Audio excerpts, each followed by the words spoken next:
guys. Welcome to Neighborhood Networking. We are excited to have you here. As Brandon said, for those of you who don't know me, I'm Katie Vivas, and I am the Director of Membership with the Greater Kansas City Chamber of Commerce. So glad to have you guys here. We've got a couple of other staff people on the call that I just want to give a shout out to real quick. Brandon Krekel, who you'll hear from momentarily, Taylor Hammersmith, Vicki Kulikoff, Shannon Spees. I think I saw Andrew Weisberg. We've got a handful of other interns and various other people. So if I left you off, I'm really sorry, but we have an incredible chamber staff team. And if you've not had the pleasure of getting to work with my coworkers, I highly encourage you to reach out or introduce yourself, anything that we can do to help support you or your business or make a connection or whatever it may be. We're all here for you and happy to help. So thanks for joining us this morning. We're going to get going pretty quick.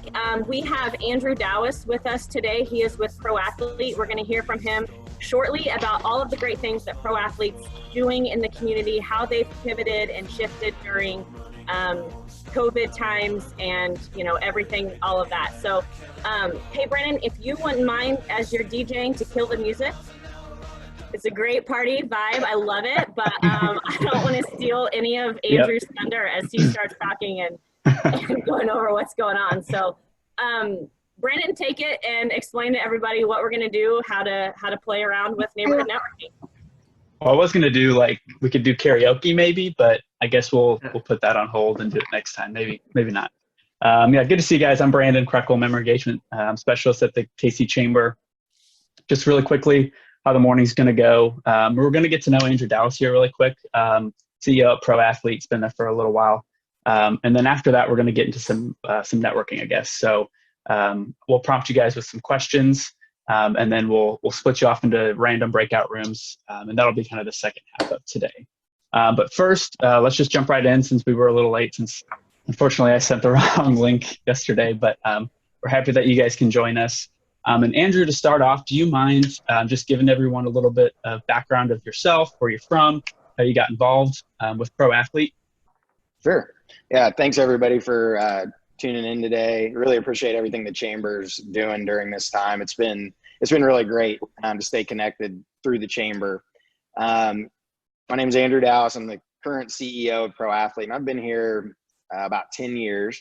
I actually started answering phones in the call center, which I know Nick was talking about his time with Pro Athlete back in the day. And, it's been a really fun ride. Couldn't be where I am without the Hedrick family who started the company. They just allow people to, take the journey similar to what I did and go from an entry-level employee to, a position like CEO. And so it's a credit to them and everything they believe in and stand for and the core values of the company. But I'm from a small town up north around Maryville, Missouri. I went to Northwest Missouri State. Go Bearcats for anybody who's on there. But yeah, came to Kansas City in, I think, 2008 and just kind of started answering phones here and worked my way, through different positions. And I've always kind of had that entrepreneurial itch, and Pro Athlete was a great place to scratch it. And it's just been a great journey along the way. We have about 60 employees right now, and we sell baseball and softball bats and gloves. And then we recently acquired an apparel company out of Milwaukee in December of 2019. They focus on baseball lifestyle apparel. So it was a good company to add to our portfolio. So that's kind of the deal with Pro Athlete. You might know us from, company that has all the crazy perks, and we'll probably get into those at some point here, but a lot of people know us for that. We've got swimming pool, batting cage, racquetball court. We have a spa. I'm sitting in our bar right now. All kinds of fun things that we do for the employees. I love it. Yeah. And you guys are up to some interesting things right now. Do you mind telling us what's going on in your neighborhood, if you will, hence neighborhood networking, what you have been up to in the last couple of weeks and months, I guess? Yeah, absolutely. I mean, like so many of you, I'm sure it's been a wild ride. On I think it was the 11th of March, we were in this bar having an impromptu meeting to address what had just happened. With all the leagues canceling and the different tournaments and stuff like that. And being in the baseball industry, that was our, busiest month of the year. So we were right in the middle of, high sales and everything like that. And I remember on the 13th of March, everything just fell off a cliff. And so since then we've been adjusting. We were down upwards of 90 to 95% during our busiest time. We immediately closed the building other than our warehouse and sent everybody home and said, we would let them know what the plan would be. So we then quickly pivoted. The shirt I'm wearing, it's called the Safe at Home shirt. And we teamed up with Made in KC and Sandlot Goods here in Kansas City. And we sold these shirts on routinebaseball.com, the company that we acquired in December, to raise money to produce masks for medical professionals and first responders. So that was our first pivot. We wanted our employees and everybody to be safe first. And then the next thing was, how can we give back? Because there's no baseball, there's no softball. We need to turn our focus away from that and how we can help everybody in need during this time. So we were able to help fund, the production of over, I think, 30,000 masks. We also started shipping the masks for Made in KC out of our warehouse. And then we've also been shipping the hand sanitizer from Rieger, which, by the way, I think that was one of the coolest things ever, what Andy Rieger and the team did to pivot. And I think a lot of companies followed suit after that. And so we've been doing that. We actually teamed up with the Negro League Baseball Museum early on, knowing that they would be closed and wouldn't be able to have people coming through the doors anymore. The idea came to us, hey, could we bring a virtual tour, to everybody in the world?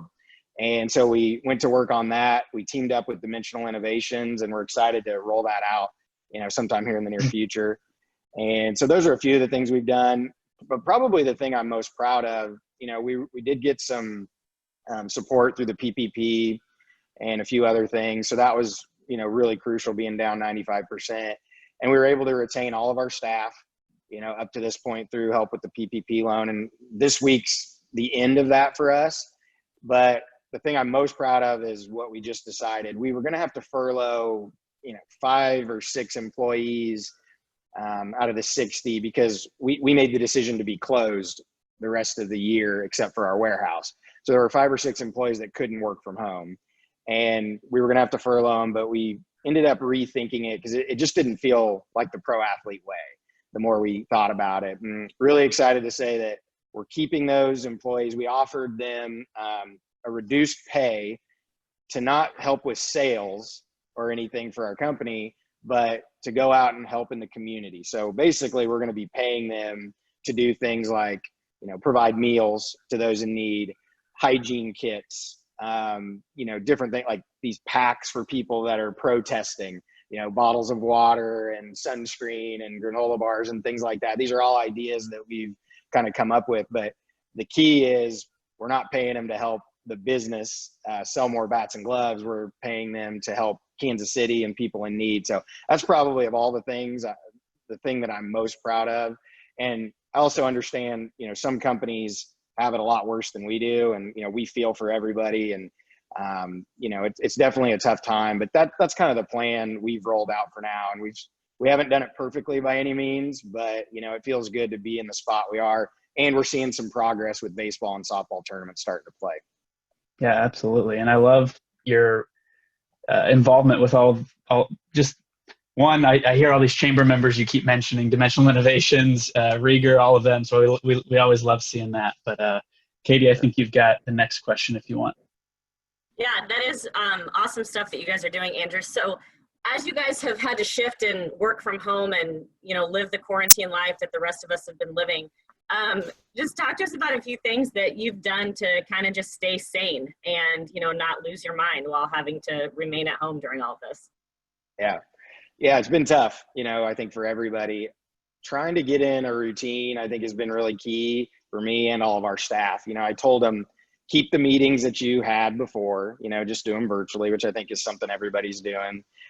We did a lot of team happy hours and stuff, which I know a lot of people do as well, but keeping those things, scheduled and not just, getting rid of them because you now have to do it virtually, I think has been something really important for us.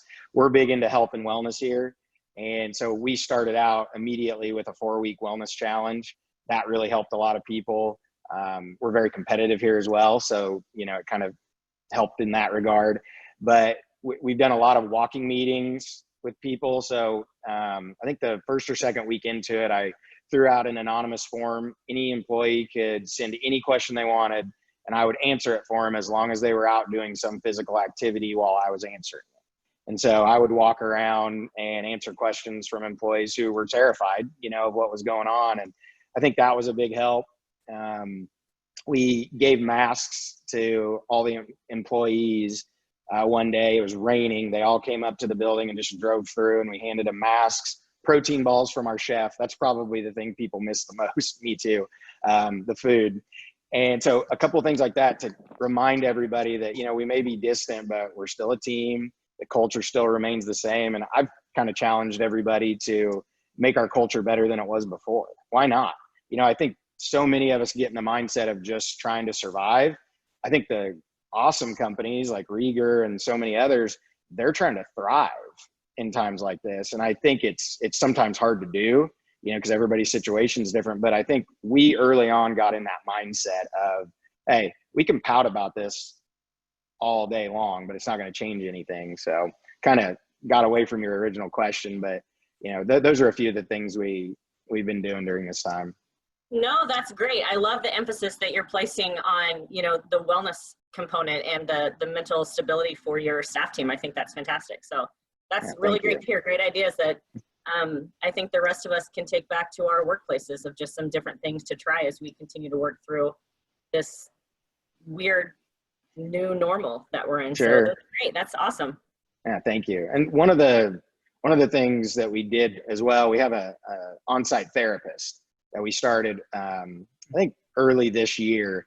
And that was one of the positions we weren't going to cut for sure, because I just think right now people need that. They need someone to talk to. So she's been conducting those meetings virtually, and we've got a lot of good feedback, from people being able to still stay connected with her. So that was something I think that was pretty important for us to do. Absolutely. Yeah, really cool. And going back to kind of talking about, what you said about culture and moving forward, do you see, excuse me, any positive changes that will come to your company, to your industry, a year from now in the future? Like Katie said, the new normal, it's never going to be the same, right? So it's going to be different. But how do you look at that outlook in a year, 2 years from now? Yeah, it's been interesting. I think, for us, it allowed us an opportunity to kind of reassess our whole culture and everything like that, and all the perks we offer and, things. So I think it's a good opportunity to dig into those and say, hey, these things that we built out 5, 6, 7, 8 years ago, are those still important to the people working here today? And if not, let's tweak those and, modernize them a little bit. We don't really have anything set up currently for like childcare. That's a big thing in our company. We have a lot of employees that have young children, and I know that's a heavy burden. So, hey, maybe we're not doing this one anymore. The first time home loan that we did, it's like that didn't get used a lot. So let's do something with childcare. So I think it's been a really interesting opportunity. We're also going to be going forward in 2021 with more of I guess I'm calling like a cafeteria style benefit and perk program. Instead of us saying, hey, these are all the perks and benefits we offer, you fit into those. It's like, here's just anything you can imagine. You pick what ones mean something to you, because what's important to me might not be important to Brandon, and what's important to Brandon might not be important to Katie, and so on and so forth. So, it gives us an opportunity to kind of reset and mold what we do to each individual employee more so than. Whoops. I'd be muted, Andrew. Sorry. Nope. It keeps muting me. Okay, we back? Yeah. Okay, sorry. But I don't know what the last thing y'all heard was, but it gives us a chance to kind of give everybody their own perks and not just let pro athlete pick what is important to them.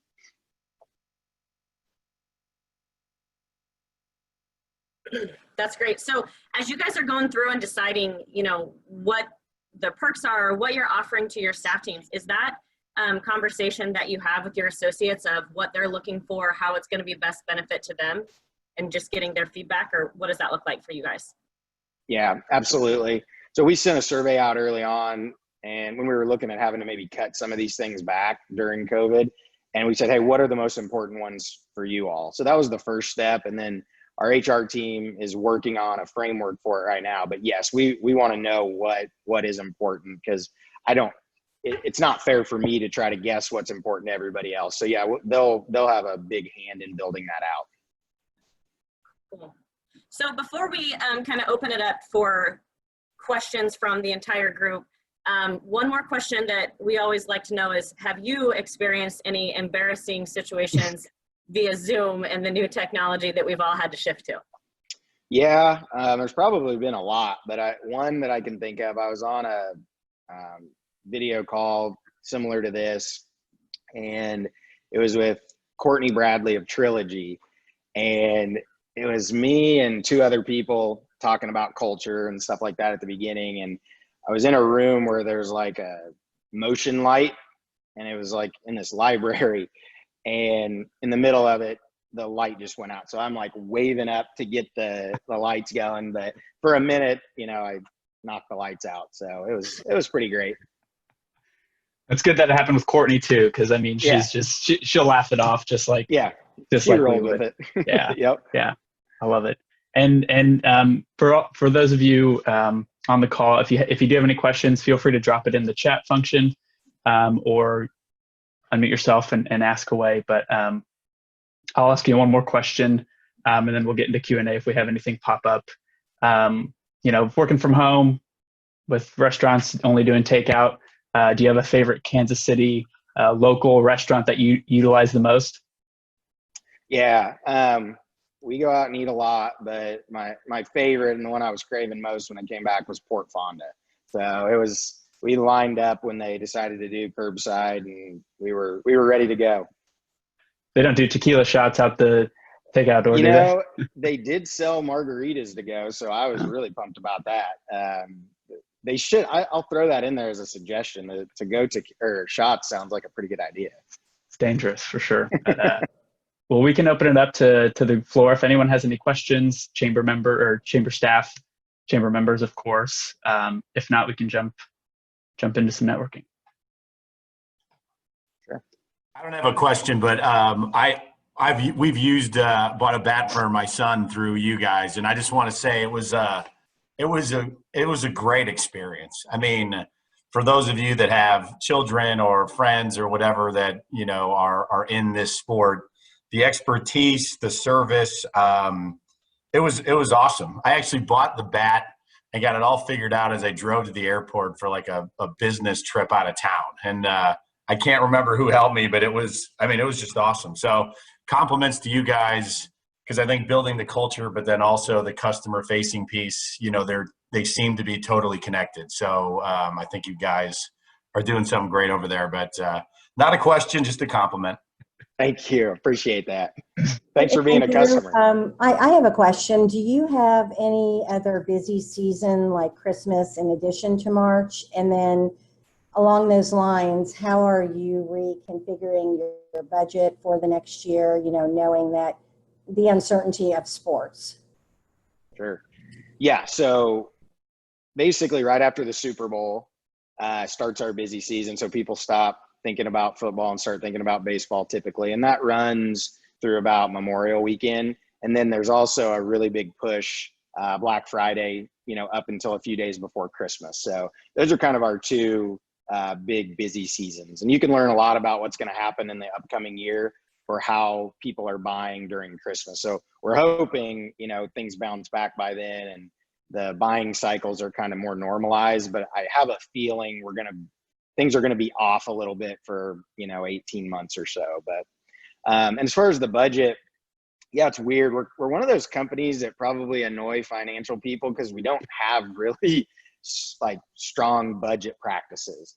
We've always kind of just said, go do what you need to do. We'll let you know if we're getting out of bounds. But this has prompted us to take a deeper look at that. So I do think we'll look at some of the things that I talked about, the cost of having employees here and things like that, and just reassess what's important. One big number is our paid advertising. So our whole business is built around people buying online and shopping through Google and coming to our website and stuff like that. And we've been able to drop our ad spend down a little bit during this time because nobody's really been looking to buy. And it was always really hard before this to cut it back because you were afraid, if I cut it back, am I going to lose business? Well, now we basically wiped it out to zero. So it's easier, I think, to build it back up and keep it under control. So that's a pretty big number for us. And I think something that we'll keep in mind as we move forward. But, you know, our big cost centers, and I'm sure this is similar with everybody, would be paid advertising, our shipping, our payroll. Those are kind of our really big areas. It looks like people are interested in some of those Safe at Home shirts in the chat. Are those still for sale, and where can they purchase them? Yeah, so we actually stopped it, but let me talk to the team. You know, some things had changed in the world, and we moved our attention towards some of the stuff that's been happening in the last couple of weeks. So, but I'll try to get a link maybe that we can send out. We might be able to figure something out. Yeah, if you have anything, feel free to send it to us, and we can disperse to this group here as well. And we sold those on a site called routinebaseball.com. So that was where they were sold. Cool. And I can send that out. Yeah, let us know. And it looks like we have another one. This might be our last one. This from Andrew Witkoff with Citibank. So what are you seeing on the international front? Yeah, so we don't sell outside of the United States, so I'm not, you know, super in the know on what would be going on over there, but, you know, it's something we've explored. And obviously we're seeing, you know, on ESPN every morning, we're seeing some baseball. But I don't know exactly, you know, how everything's kind of playing out in terms of baseball over there. The reason we don't sell, so we're a retailer. We resell on the bat and glove front. We resell Rawlings, Louisville Slugger, Marucci, DeMarini, all those brands. Well, they already have established relationships with partners internationally. So they don't want us to go into that space and uproot a partner that they've already got there. I think we're starting to see that go away a little bit, where I think they just want the best retailers that will rep their brand. So I think that could change, but as of right now, we don't have a strong presence outside of the United States. Awesome. Well, Andrew, man, we really do appreciate you joining us and answering our questions and our members' questions as well. So we look forward to working with you in the future, and we'll keep an eye out for what you guys are up to. Katie, did you have anything else you wanted to add? No, I'm just glad to have you with us this morning, Andrew. It's awesome to hear everything that you guys are continuing to do for the Kansas City community, for your associates. And then, like Brandon said earlier, we love hearing the great connections that you have with the various different chamber members. So anything that we can continue to do to support you, your initiative, everything that you guys are working towards, we're happy to help in any way that we can. So thanks for all you're doing. Well, thank you. And I mean, one more thing, I guess, and just kind of open it there. We just sent something out yesterday. We're up by the airport. We have this big roof that has our Just Bats logo on it, and we're going to redesign that. So I put a call out for all Black artists in Kansas City to help us. We want to do a Black Lives Matter painting of some sort. So when planes are flying in to Kansas City, they know what the city's all about. And so we put a call out we want it to be designed by those impacted most by discrimination. So anybody who knows any Black artists in the Kansas City area, please send them our way. Cool. We've got some good feedback just in a matter of a few hours. So looking forward to that. I think it's a really good opportunity. You know, not every plane flying in will see it, obviously, but I think it's a good use of the space during these times when we could use it.